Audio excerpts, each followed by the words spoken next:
All right. Welcome, everyone. Once again, my name is Chris from CCA California. Today, we've got a special treat. We've got two special guests today. We've got Mr. Davey Brown, and we also have John Bretza from Okuma. How are you guys? Good. How you doing? Not too bad. How are you, John? Very good. Things are going well.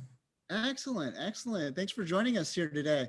Guys, I know, it's been quite a while since I think I saw Davey in public in person. John, you as well. What have you guys been up to during the quarantine? What's been happening? Let's start with Davey. Well, so funny thing is I saw Wayne's post today that we would have been in day 2 of Fred Hall as of this morning. Actually, right now, I probably have been sitting at that California Pizza Kitchen, getting ready for a little dinner, and then heading back to the show, one of our normal haunts down there. But it's been a little crazy. As you can see, John and I are both still working remote. Pretty much everybody at Okuma is still working remote. We've got a little bit of staff at the office there, filling orders. Our customer service guys are there, but on the customer service side, everything's got to be mailed in to get any servicing done. But other than that, John, myself, most of the management staff, we're all working remote. How about you, John? What you been up to? Well, I mean, kind of like what Dave was saying, I've been with the company 22 years now. And this has probably been the most difficult year we've ever had, but it's also been the largest growth year we've ever had. So, I mean, things have been crazy. You got such a large number of new anglers joining the market, looking, from, east to west coast, much larger increase in license sales this year. So that's actually added, to our, I guess, busy schedule. But just before we're getting on this call, Dave and I were just talking about, we need a break. We're talking about flying down to Buena Vista or something like that. It's just been really just a taxing year on us. And, it's taken a toll on all of us, but it's been really good for the company as well as I think our fishing down to Buena Vista or something like that. Yeah. So, talking about the, just being away and the different kind of everybody working remote and everything else on the Okuma side, we started a couple different programs that some people might not be aware of, some might be, but with everybody not fishing when this all kind of broke out last April, we started a whole campaign called Let's Get Real. It's on the Okuma Instagram Live. What we found out is that, like John mentioned, there's so much influx of new anglers joining the sport over the last year that a lot of people just need some questions answered, and they're hitting us up on the back end of all the social media stuff. Just super basic questions like, what's the difference between a circle hook and a J hook? Just very basic stuff and stuff that you might not be comfortable going into a sport shop and asking. Even on some of the forums, if someone writes a question, you get flamed by 20 or 30 different people. So it's a good opportunity for, for us on the Instagram Live side to just chat with anglers around the country and let everybody know that they're in the same, that everybody's in the same boat here. At the time, nobody was fishing. Everything was shut down. California, we had the harbors were closed down for a while. Then they made the restrictions that you can only go out on a boat with someone from your own family. Luckily, John and I are twins, so we were able to go out. But, things like that. And then we started the Tune-Up Tuesday on the side, which is a little bit what I kind of got into there for a second. That was a lot of those new questions. So on every Tuesday, we release a whole new segment to the new angler side, just answering as much questions as we can. There's so many new people out there, and it's so awesome to see from a manufacturing side. Yeah, absolutely. I mean, you touched on a really good point about how, just in 2020, I guess one of the good things is, the fishing industry, the fishing community grew immensely. And, the department is probably, I think the stat there is they've had an increase by $14.5 million in license sales in California alone, which, brings a lot of new people to the industry, which is nice. But, you're absolutely right where they're really, that Let's Get Real. I know I've been fortunate to be a part of a couple of them now. It's really that opportunity for, either the new anglers or even the anglers that fish every day, but really, I don't know every knot in the world, but would I go to my buddy on the boat right then and there and ask him? Probably not, because he probably thinks that I know what I'm doing or I know how to tie it, but I'm not going to go embarrass myself. It's kind of this weird thing. It's been, we've seen all kinds of, speaking of that kind of stuff with people coming to you with questions and this new media influx that's out there on the fishing side. Everybody's a YouTuber right now. Everybody's got a podcast. We're doing the CCA one, which has been awesome, which started up, about a year ago now, maybe? Yeah, there's can you do that about a year. there's many different platforms that everybody's out and enjoying now and getting all this new information. It's great to see. One of the great things that we're seeing too is that, one of our keys from like the product development side is we like to really reach out to the market and build products specifically for what the consumers and fishermen are asking for.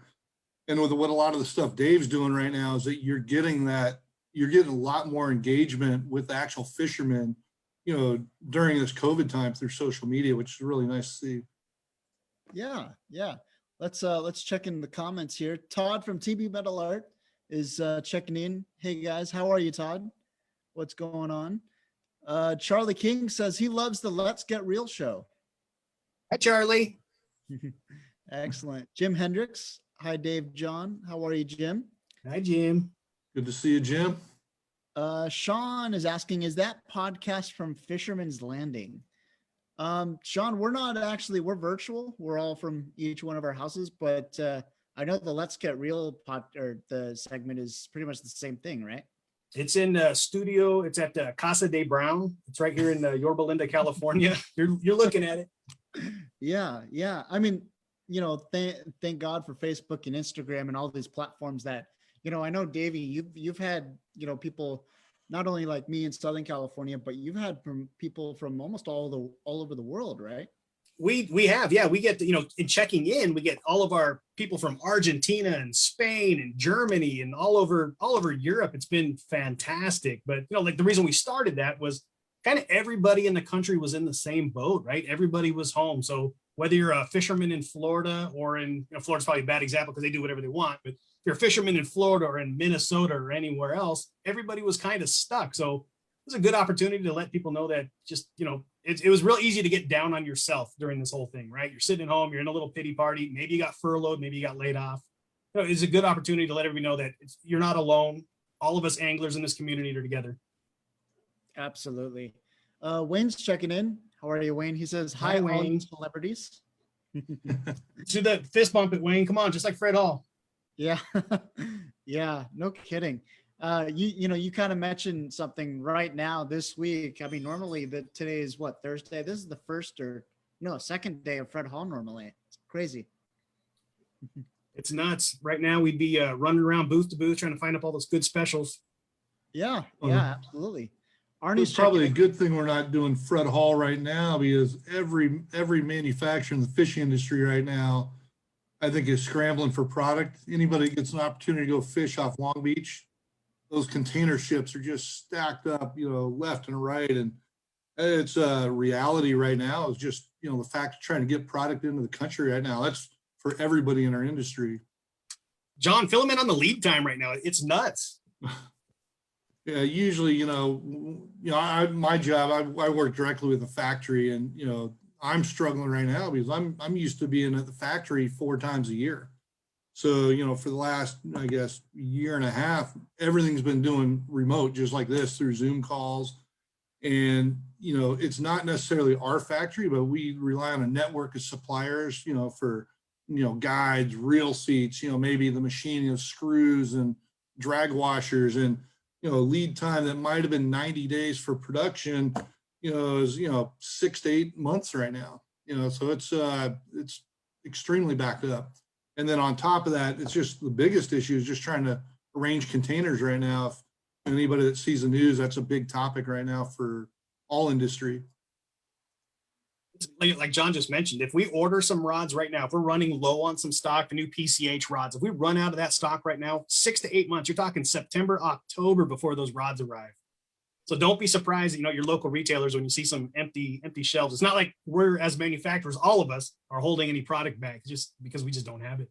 Yeah, and September is right in the middle of fishing season down. Yeah, exactly. So it goes to show, make your orders right now. That's true.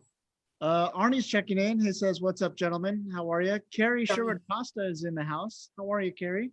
Hi, Gary. I know she's a regular for you, Davey. She is. Wayne says, "Pass the cookies." Here you go. I haven't passed on a cookie yet this whole season. What are you talking about? I know, me too. Jim wants to know what's new in the Fish Lab line. Actually, there's all kinds of cool stuff on the Fish Lab side.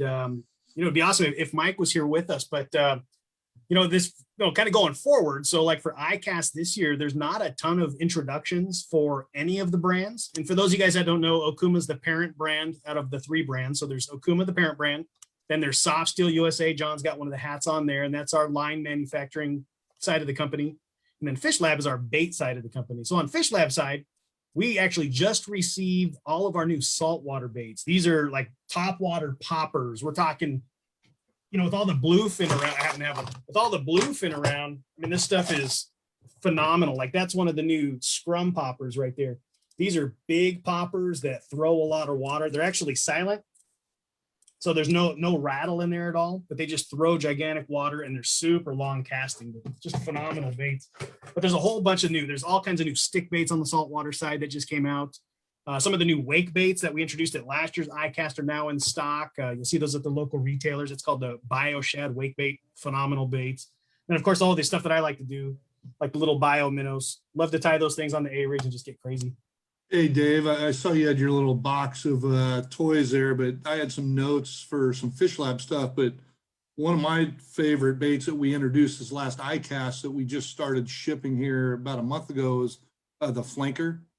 Do you have the flanker by any chance? I don't have one here. So the flanker is one of my favorite baits because, as we go out right now in Southern California, running offshore, you run into all these schools of tuna. And, they're up there busting, and, even these bluefin, small and mid-range bluefin are busting on, these small little size, kind of anchovy style baits. And this is shaped like an anchovy, but it throws like a dart. You can cast it, a real long distance, in the middle of the, school of breaking fish.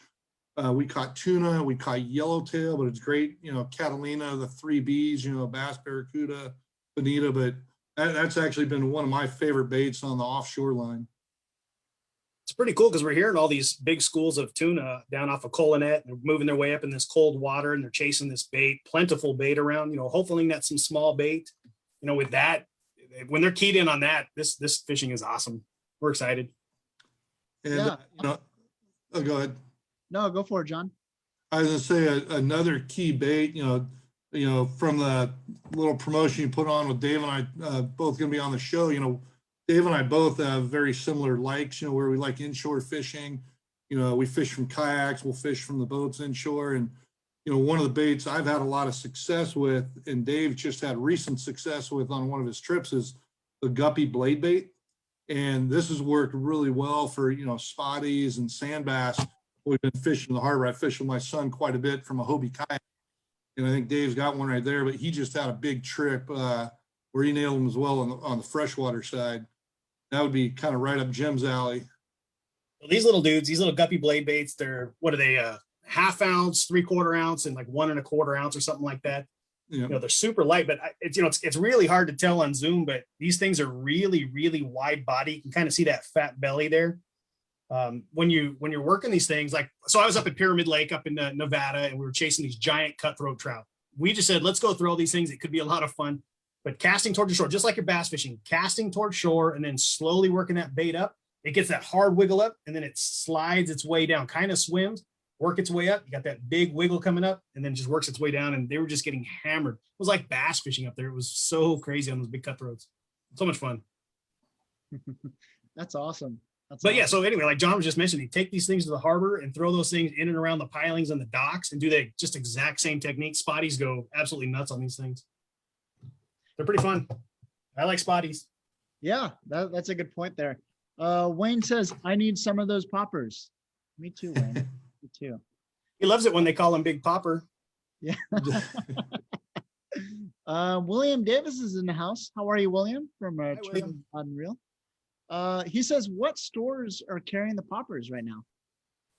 So these actually just arrived probably in the last 2 weeks. Southern California wise, I don't know who's got them yet. John, do you have any insight on that by chance? I don't, the question was kind of what's new with Fish Lab. A lot of this, it's so new that, when it hits our warehouse, some of the stuff, even if it's been on order, might not have hit the shops yet. So it's going to be just now kind of trickling out there. But they're getting close. Of course, check your local retailer, ask for them by name, just ask for the Fish Lab baits.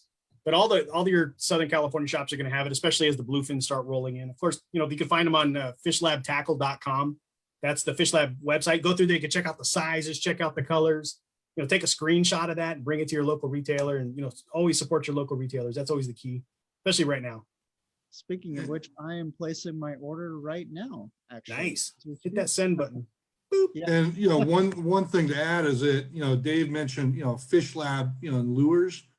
You know, one thing that we did just add, you know, this season has been Fish Lab bags. You know, in the past we had our Nomad bag line. Because we're trying to promote Fish Lab as a brand, we're moving the Nomad product under Fish Lab. And so we completely redesigned our bag line, and those have just started hitting the stores. So a lot of the stores in Orange County and San Diego are selling those bags, and we have our best selling kind of roller, you know, bags that guys are taking out on the overnight, you know, up to maybe 3 or 4 day trips. We got a cool backpack, but completely new design that's getting a lot of real positive reactions. That's If excellent. anybody watching, if you go like to Instagram, just type in #FishLab, and then you'll start seeing some of those bags. You'll see some of the retailers that have them, and they're actually posting some photos as well. So that'll kind of give you an idea who's got that stuff. Excellent. Excellent. Charlie King says, I hear a new Fish Lab glide bait is in the works. Charlie, why you gotta let the cat out of the bag like that, buddy? It's actually been in the works for a while. Mike is really getting these things dialed in. They sent us those first wave. John can, I'm sure, chime in a little better on this, but they've sent us those first couple waves of those baits. And Mike will take those and he'll sit there with his little file, and he's working out the tails. He's working out the body designs. They'll then get them out to the testers. John and Mike both have a wide variety of testers all around the country. Those guys will fish them. They'll give a big litany of just a giant list of feedback on these items. You know, they'll dial them in more. The baits, you know, you can really get dialed in. John does the exact same thing with the rods and the reels. So it's pretty cool. Do you have any feedback on that, John? Yeah, I was gonna say, you know, for the people, you know, tuning in here to, you know, hear us speak, you know, it's great. They can hear a little bit of the product development side, and, you know, that is a bait that's coming, and I'll share another one that's going to be coming out at ICAST that nobody's heard about so far, which, you know, like I said, Dave and I both like doing a lot of inshore fishing. This is a crossover bait, both inshore and freshwater, and I consider it my secret weapon, you know, when I'm fishing in the bay. But we're developing a tailspin right now, and my son and I have been testing this thing out. This thing's phenomenal, and it's one that I can't wait to hit the market. I'm sure Charlie up in Northern California be right up his alley. Is you know, it'll be a great all-around bait because, like I said, it's a crossover. It'd be great for freshwater as well as our inshore market. Anything with that flash that's got a real big willow blade on there, so you get, you know, both vibration as well as additional flash. Excellent. Excellent. Exciting. Yeah, Mike Lum's chiming in. How are you, Mike? Hi, Mike. He dropped a link to the Fish Lab flinker bait in the comments there. Oh, right on. Very cool. Excellent. Charlie says, one of my favorite Fish Lab baits is the Biogill Swimbait. Those are actually, I have one of those over here too. I can grab one. Those are awesome. There's 3 of the Biogills within that family. There's actually a glide bait within there, so it's a single jointed 2-piece bait. There's the swim bait, which is the double joint 3-section bait that's got the real tight S turn to it. Then there's the same bait, but in a wake version. So it's got a little bill, and it just wakes right on the top. You just got this giant V coming off, and bass just crush that thing, especially up where Charlie's at. He's up on the Delta there, and they just go nuts for that thing. Excellent. Let's kind of move over to the Okuma line. Wayne's asking, any updates on the Komodo or the Makaira lines?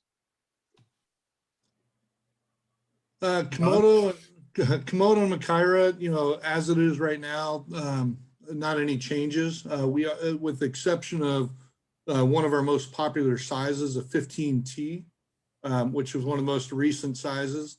We're actually going to be bringing that in an all gold color. But the Komodo continues to be kind of one of our hottest sellers. You know, that's probably, you know, I'm sure Dave's go-to, but mine as well. That's our go-to all-around reel for Southern California. You know, the Actually, Gaby, could you hold that up one more time? Certainly. So that right there is the 450 size. It's got the older power handle on it. The new one's actually a little bit more round on it, but And This the particular, new one's not counterbalanced like that. You know, it's got a larger ball. But you know, we have both the 350 and the 450, either a power handle or a twin handle version, depending on what you prefer. But I know Dave and I both like to throw A-rigs quite a bit. And that's my preferred reel for throwing A-rigs is Komodo. exactly. That, you know, those lighter A-rigs, I love throwing that 200 size. I mean, you're talking 20 pounds of drag out of a standard small bass reel, all aluminum, stainless steel components.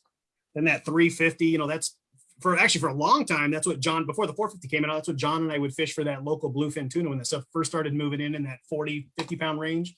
Then that 450 came out, you know, you're looking at 30 plus pounds, 30, 35 pounds of drag on that guy. It's ridiculous. You know, we'll take these on these different charter trips. We do a bunch of different charter boats that we work with. And, you know, these guys, everybody kind of looks at you like, really, going to bring some bass gear, but you button 30 pounds of drag down on that thing, and you got more drag than most of the lever drags out there. A lot of the star drags. You know, ever since, you know, the development of braided line, you know, in our industry, it's changed the way I have to do my job, you know, because reels have to be completely overbuilt. And not only that, you know, a lot of anglers like to downsize their tackle.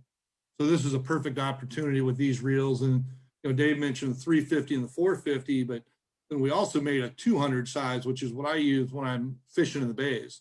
And, you know, that's a pretty cool reel, you know, although you don't need that, you know, heavy drag output, you do have stainless steel gear. So it's, you know, built for total, you know, corrosion resistance. So while I'm fishing a kayak, it's a great reel.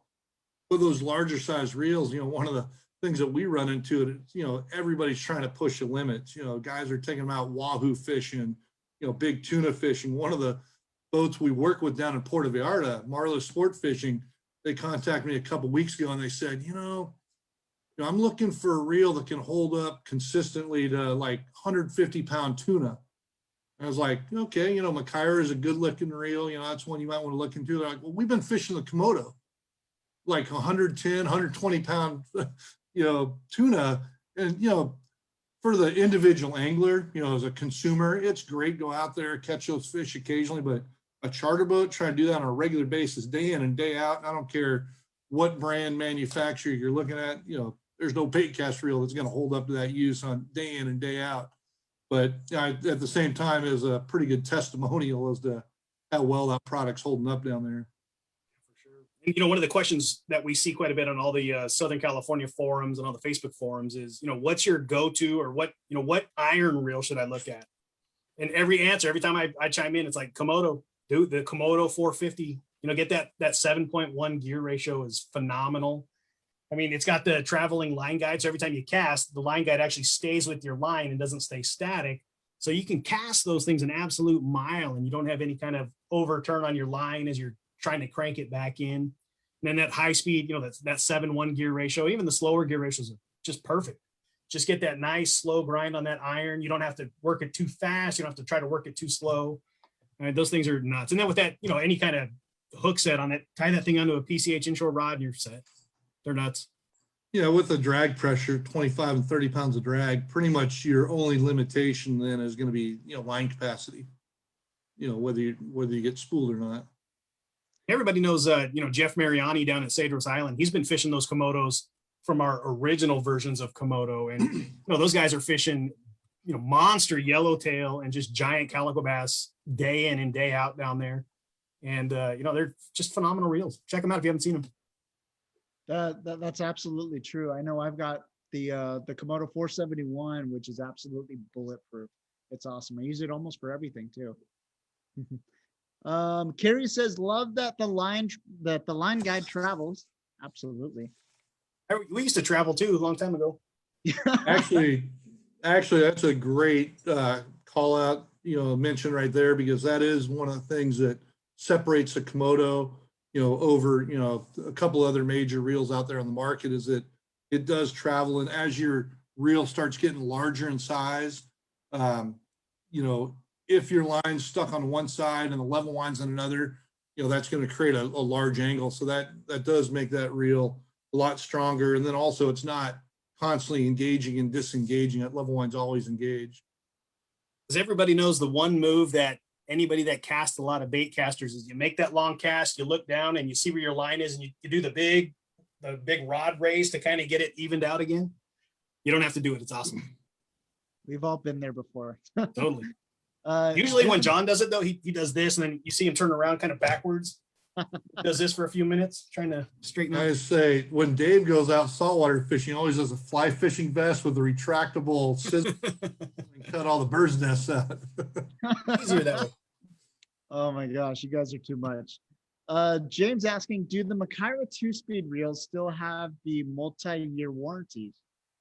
Yes, 5-year warranty on all Makairas. That's not just the lever drag reels, that's also the Makaira spinning reels. And, it's funny, normally on the West Coast, spinning reels haven't been a big thing. People call them coffee grinders over the years, but with the big bluefin that we've had over the years and them constantly popping up, and, showing themselves on the surface, a lot of private boaters have actually gone to, heavy duty spinning reels so they can get that, a little bit more accurate, more distance cast with the heavy duty spinners. So that also holds a 5-year warranty. Sweet. Wayne says, add the PCH rods and that makes a perfect SoCal combo. Absolutely. Agree completely. Yep. Carrie asks, what business segment and type of fishing makes up the majority of your market, and why do you think that is?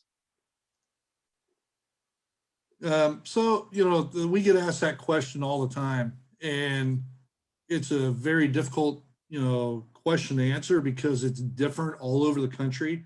One of our big successes is that, I'm in charge of product development, and, every manufacturer out there, or every brand will say, oh, they got a product development manager. But what's different is usually, the companies are, maybe it's a Japanese company or a Korean company, and the factories are the major drivers of product development. Well, what's different with Okuma is that we drive the product development from the US market. And I'm the direct contact with all the engineers at the factory. So like I said, I'm usually back 4 times a year, and we are the major driver. Of course, there's product that's built for Europe and this and that, but I'm oversee all product development for Okuma on the factory side. And so with that, we have more say into developing, the product for the market, whether it's gear ratio related or sizing, overall design. And where that really comes into play is on the rod development side. And so, when you look at each market, we have our own strengths. If you looked up in the Pacific Northwest, we're probably either number 1 or number 2 rod company in the whole Pacific Northwest. And because of that, we sell a ton of reels as well. You start going into the Midwest, that's a big line counter market. And, we're probably 2 or 3, we're battling head to head with Shimano and Daiwa on the line counter front, but very popular there. You look in California, the Makaira has just taken off in the last 10 years. And I don't know, I'd say in the last maybe 3 to 4 years, it's really starting to just take on a lot of market share. And because of that, the Komodos have taken off. You can see PCH rods in most of your dealers. One of our biggest struggles is when you get down in the Southeast. And a lot of that has to do with us being a West Coast company. We got to fly back there and rely on our testers. And, that is one of our big focuses right now, thinking like the Florida market, because as much as, you think, oh, the product in California could be used in Florida, there's a lot of things that make those products very specific to those markets. And, it's a matter of taking the time to research and really focus in and make the perfect product for each market. Excellent. To kind of actually directly answer your question, Carrie, the one strong market, I think, like John mentioned, is the Pacific Northwest. If you look at that SST series of rods, which is our salmon steelhead trout, there's 78 SKUs within that family, John, right in there. Yeah. I mean, it's phenomenal. It's every possible technique and situation you can think of is covered by that series of rods. And like John mentioned, we're a small reactable company. There's, our entire management staff's 6 or 8 of us. And, John is in constant touch with our pro staff, our retailers, our anglers around the country. And if someone says that, a guide is too close or the spacing's not right, John can turn the key on that and make it switch quick. It's one of the cool things about Okuma. And a cool thing about thinking just as SST as an example is that, we're competing with US made brands, where we're in overseas, a factory. And usually you only see that because, they can make smaller runs. And we got such a strong rep force. Our sales reps are also fishermen. And so not only do we tap into the pros on the water, but our sales reps also understand the market very well up there. And so they've built directly with us and helped us field test this product. So we've been able to offer something you'd find more in a custom level line, but at a price that, doesn't bring that, I guess, custom price tag. That's very interesting. I've learned a lot, quite a bit on this call here. That's very interesting. James says, I own Okuma spinning reels of different sorts and I love them. Awesome. Thank you. Good job. Jim Hendricks says, any research and development on electric reels from Okuma? Yes, Jim. We are actually in the testing process right now, but it'll probably be sometime next year before you see something from us.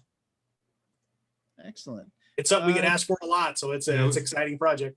And we get asked that a lot. One is in California, there's that big influx of anglers targeting broadbill swordfish, deep dropping, but the other one where you actually have the bigger group, guys going to Alaska fishing, fishing for bottom fish, but they use like that same 750 size reel for flying the kite, which is what so many anglers are doing in Southern California right now for the big bluefin tuna fishery right now. And, our target is going to be kind of more of that 750 size to start. That's fantastic. That's awesome. Jeremiah says, I have Okuma conventionals, but I don't have any spinners. I own a Pen Battle 7000. What is the Okuma equivalent to that pen? I would recommend taking a look at our new Cedro line of products, the Cedro spinning reel. And you can look at, the 8,000 or 10,000 size spinner in there. The Cedros, outside of the Machaira spinning reel, the Cedros is the most stabilized spinning reel we've ever brought out. And, it's at a very affordable price point, but it was designed to compete with like the Pen Battle 2, kind of like right in that similar range, but super strong, super durable. And that was targeted for that Southeast market. And when it holds up there, it holds up in all other markets. Cool. Carrie says, very cool. You have oversight into quality and market feedback.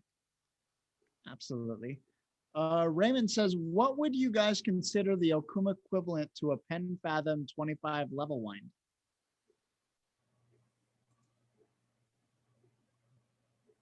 You want that one? Go ahead, John. You want me to? Yeah, I go was for going to say, for the level winds, the closest the reel that we would have right now would either be our convector or cold water reel. It's a little bit different than kind of the Fathom. So I wouldn't say we'd have something direct one-to-one equivalent, but the convector level wind would probably be their closest match. Okay, excellent. If you can't get in a level line, we always just recommend thumb. Thumb's always good. Thumb always good. works. Yeah. Joseph says, I've always had good luck with my Okuma reels on grouper and snapper, but I don't have any spinning reels. It's funny. So, we talk about spinning reels quite often, and it's a good segment for us around the country, but out here in Southern California, spinning reels has always just had a weird stigmatism to it. Everybody grew up fishing them. You grew up, you fished them in the freshwater, you fished them in your local lakes, you go out to the saltwater, maybe on the pier, you'll start to see some. But as soon as you transition into a boat, the stigmatism to that spinning reel just stuck, and it always has. Slowly changing, but it just always has. Now you go to the East Coast, it's all spinning, right? Everybody's fishing redfish, they're fishing snook, they're fishing everything on these and giant tarpon, 200-pound tarpon, and they're fishing them on these big spinning reels.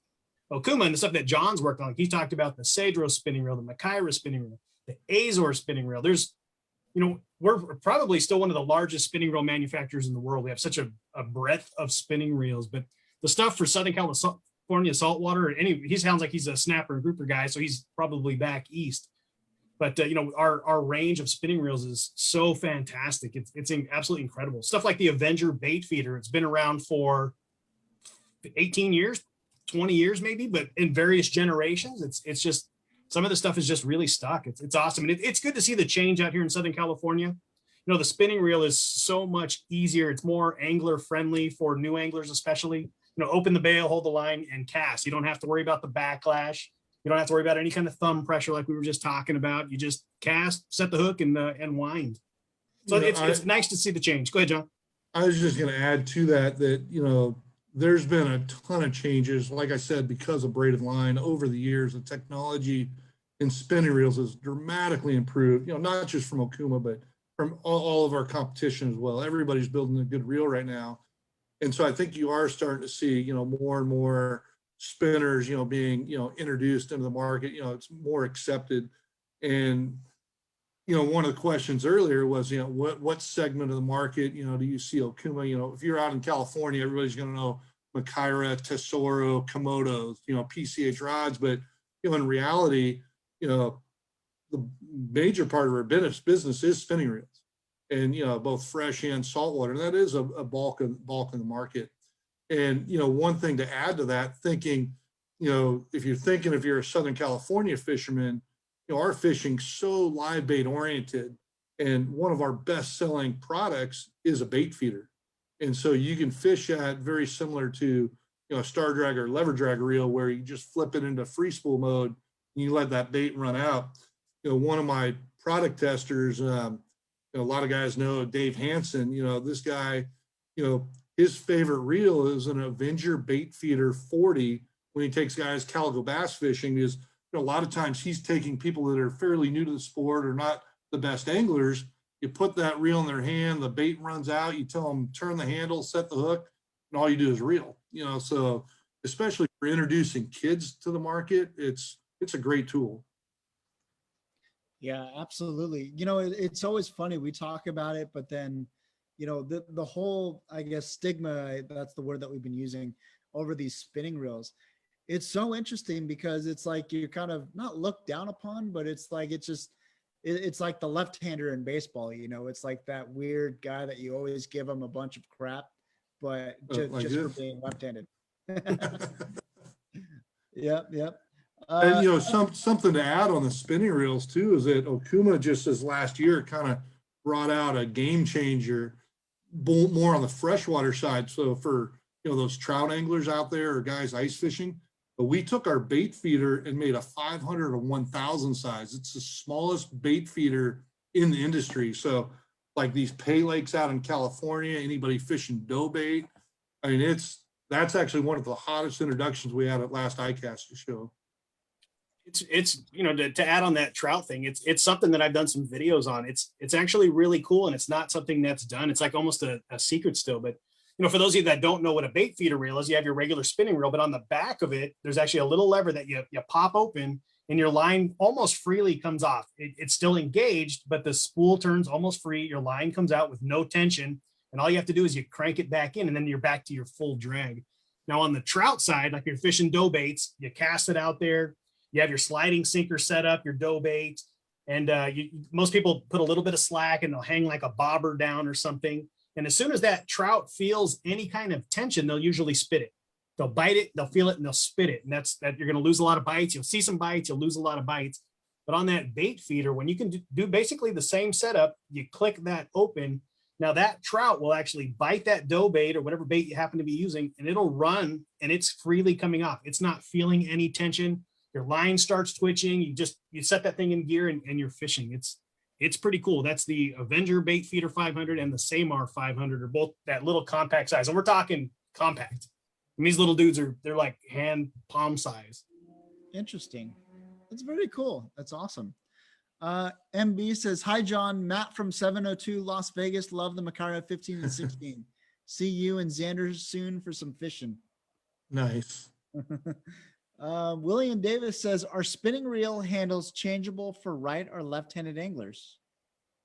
So yes, every spinning reel that we produce can change from right to left hand with the exception of the Makaira spinning reel. And the Mackay, and the reason for that is that, you know, there's some reels that have screw-in handles, some that just slides through the shaft. You know, when you have a screw-in handle, you have a double tap thread. So one side is always gonna be stronger than the other. So maybe when you're cranking left hand might be stronger than the right hand side. And so when we developed the Mackay spinning reel, we wanted to be the ultimate spinning reel. So you have to actually have a separate handle. So there's a left hand and a right hand handle that have the exact same diameter threads, but they just are reverse tapped. So, so other than the Mackay, they all are reversible. Excellent. Jim says, love the Azores 55S. Grant caught a 34-pound yellowtail on it. Ooh, nice. Jim, did you catch that for him and let him take a picture with it, or let's be honest?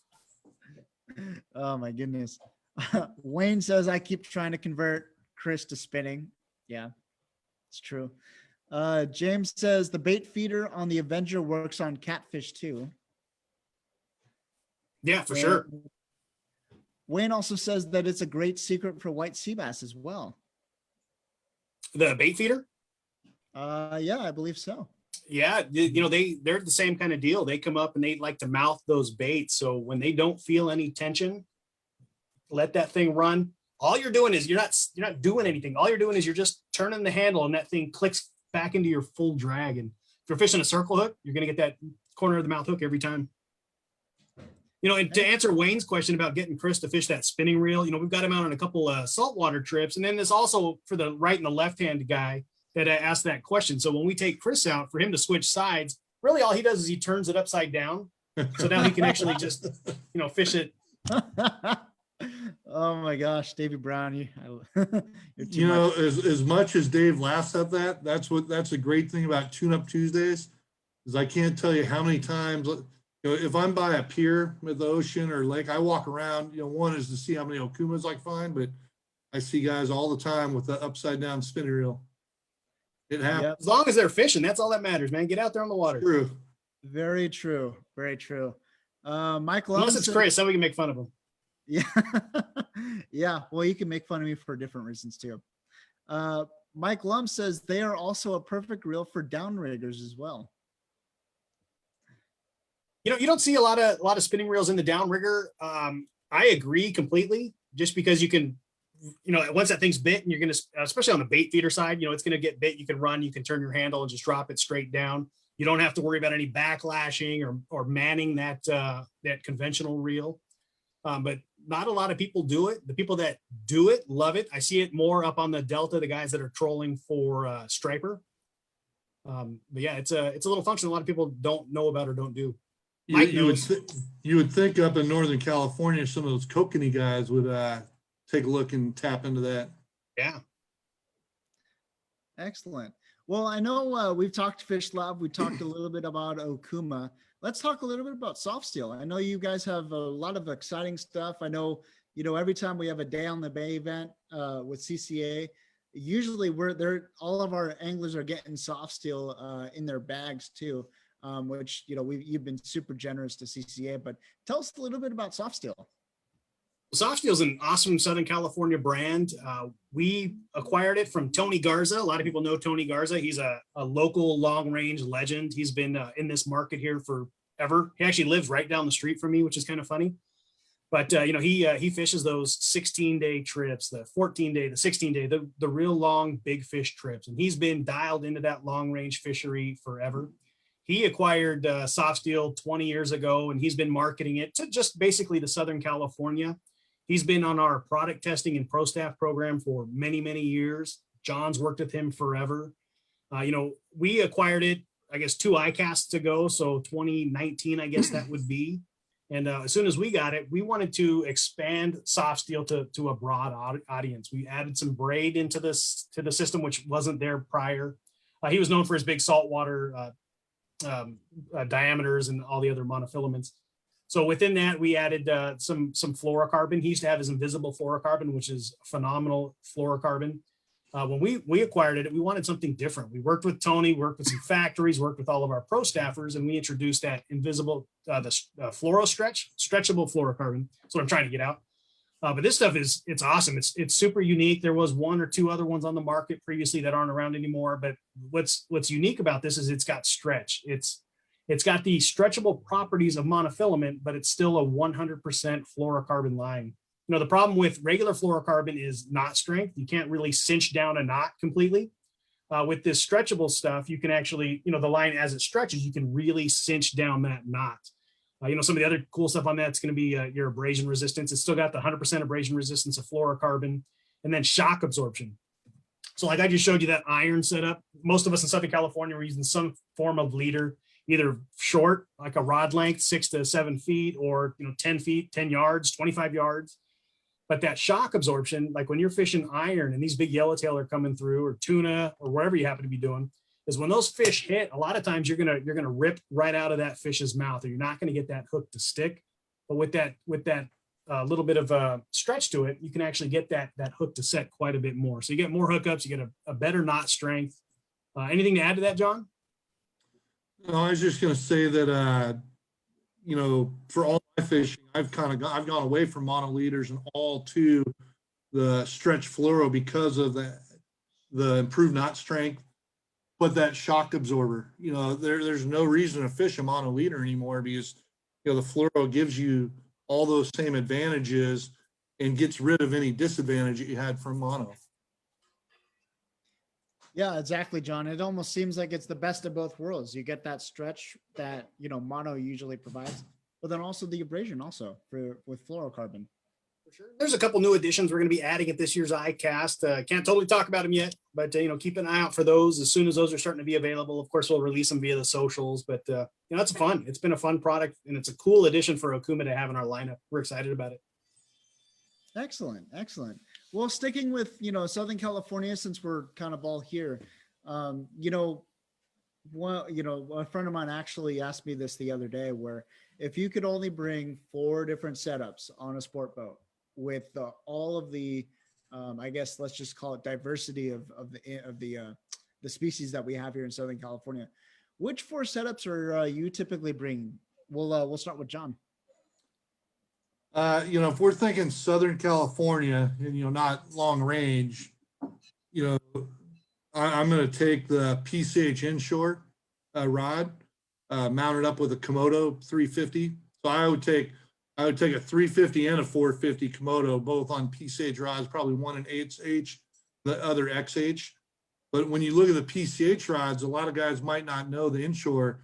If you look at the end of the model number, you'll see an SG, means split grip. Those were two new additions of last year's show. So the one that Dave has right there.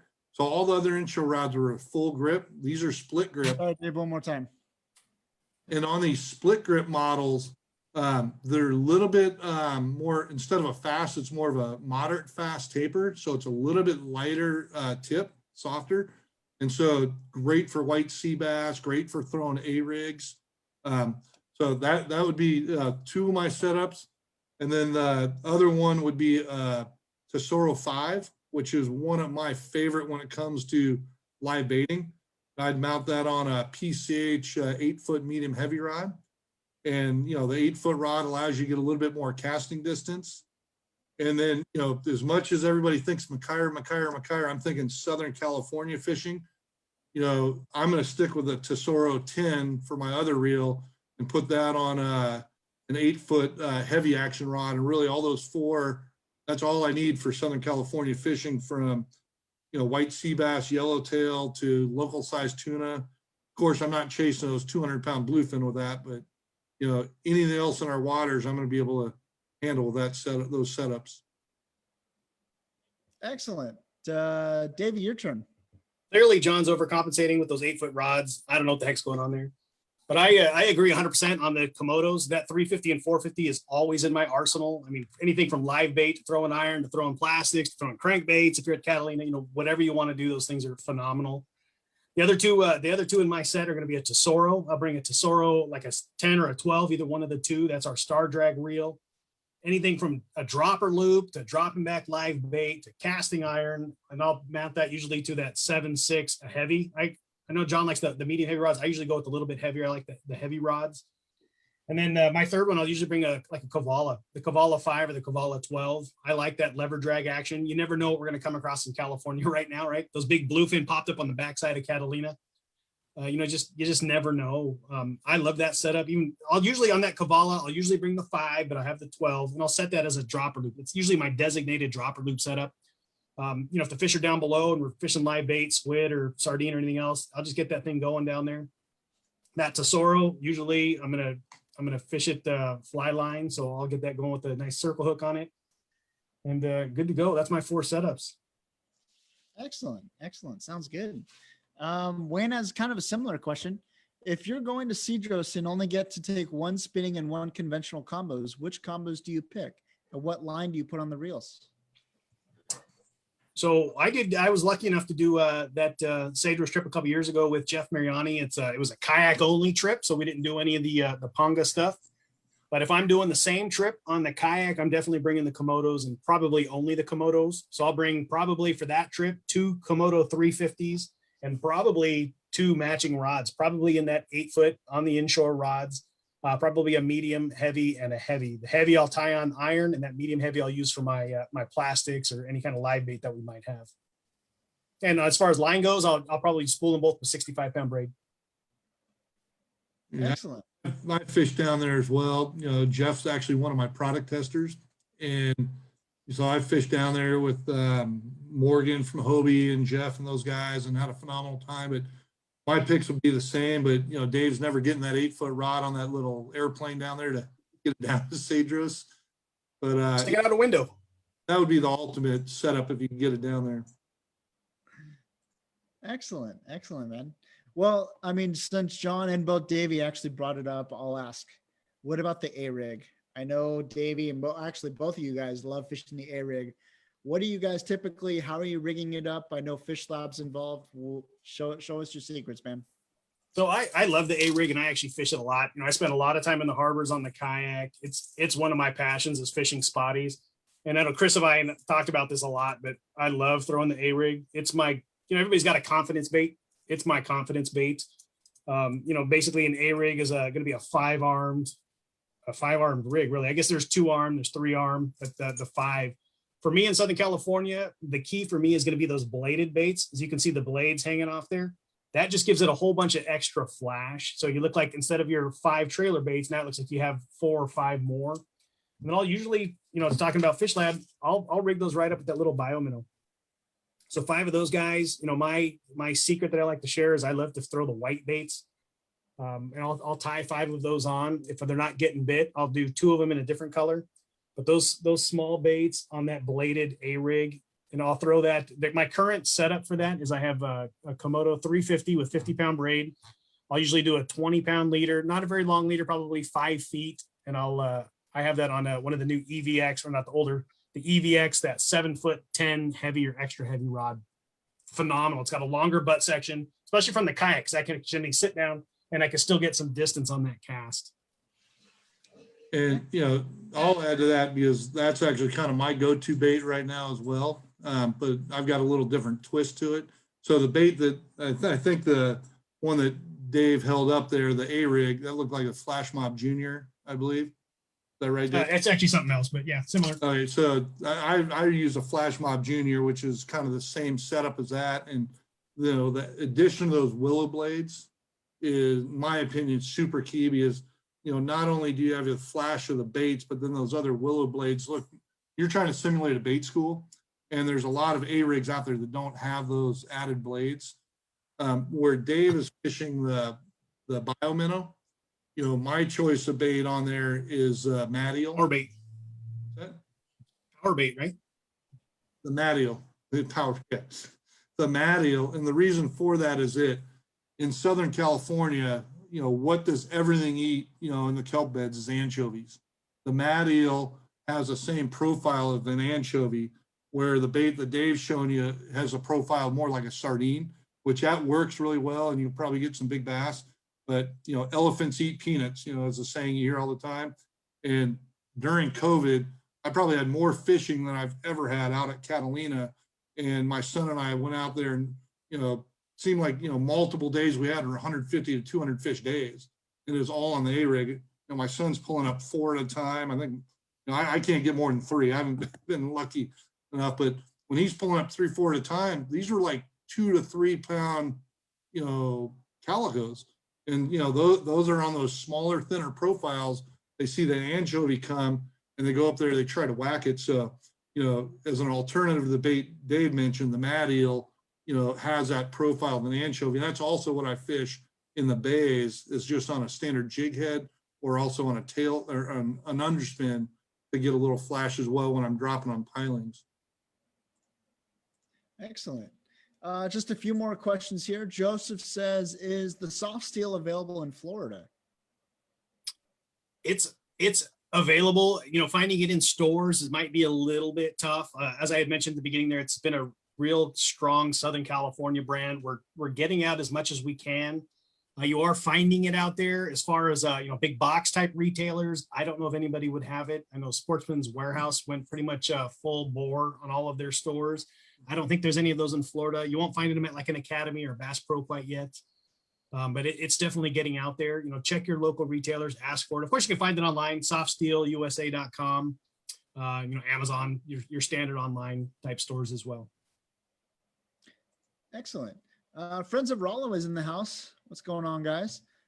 They've got a loaded question. Favorite spot to fish or type of trip to take?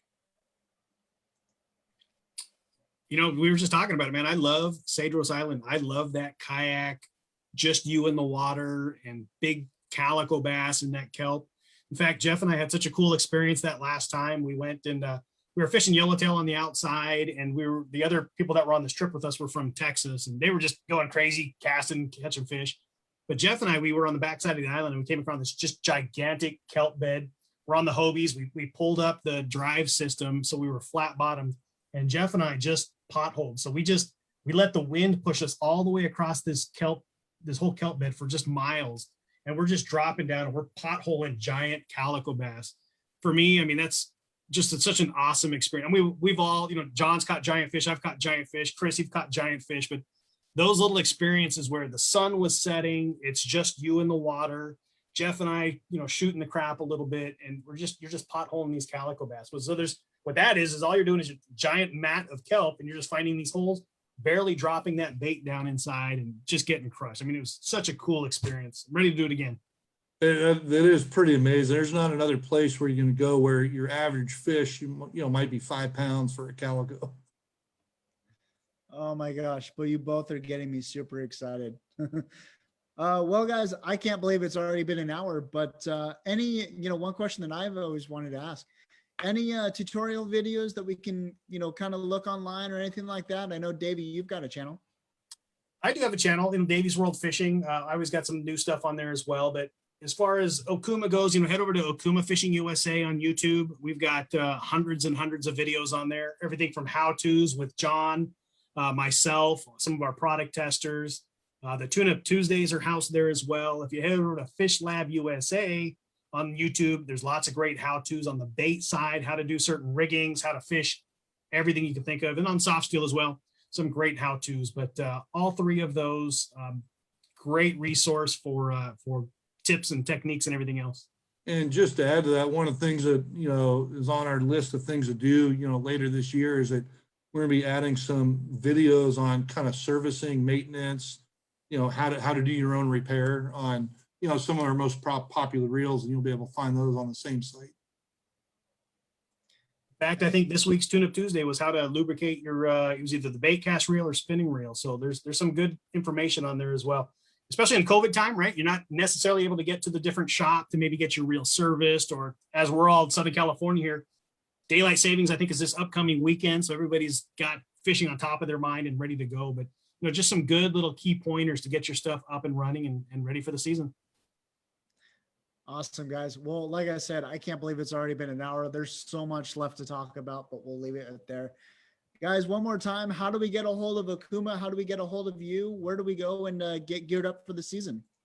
Head over to okumafishingusa.com, fishlabtackle.com, and softsteelusa.com. That's all three of the brands. Of course, you can find us on all of those same brands on Facebook, Instagram, YouTube. Yeah, pretty straightforward. We're all easy access. If you ever see any posts that come across any of those brands, they've all crossed these fingers right here. So yeah, we're easy. We're a small company. But we're Hey, loving it. one thing I'd like to add with us being a small company is that with, you know, the people out there watching, you know, right now there's an opportunity at Okuma. We're looking for a real repair tech right now. If anybody knows anybody, that's an opportunity to maybe join the Okuma position with us. Yeah, yeah, speaking of that, so we're in Ontario, California, in case anybody doesn't know, which is we're just east of Los Angeles, north of San Diego. Yeah, we're close by. Real tech. First I heard of that, but that's awesome. Actually, we didn't even talk about it. So, this is John Bretza, wherever he's out on your screen. He's been there for 22 years, as he mentioned. He's the product development manager. He was one of the early, probably Okuma employee number 3 or 4. Number 3. Number 3, he started up in sales. They're the ones that brought Okuma into the United States. I'm Dave Brown. I've been there for 14 years. I do all the social media and all the digital advertising and all that fun stuff. I started in the sales department as well, and I've been in the marketing for the last 7 years. But small company, it's fun to be a part of. It's a small little family. Heck, I've been there for 14 years, and I'm one of the new guys, which is pretty crazy. But Chris, we appreciate you having us on board, buddy. I don't know if you're frozen or you're still there. I think he froze up on us. So how you been, John? Doing good?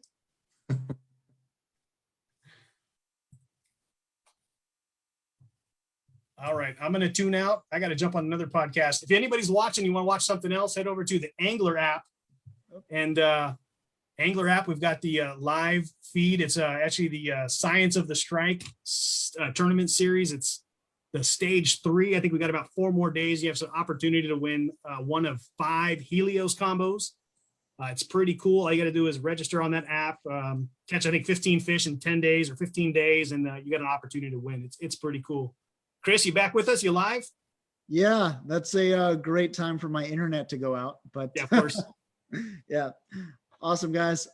Thank you guys so much for being here. We really appreciate you, all the support that Okuma USA has shown CCA California, but I can't thank you guys enough. It was awesome. Oh, thanks for having us on. Anybody's watching, join CCA. Okuma's got 11 lifetime members. We're proud to be part of it. Absolutely. Absolutely. Thank you guys so much. We will see everyone next week. Take care, guys. See ya. See ya.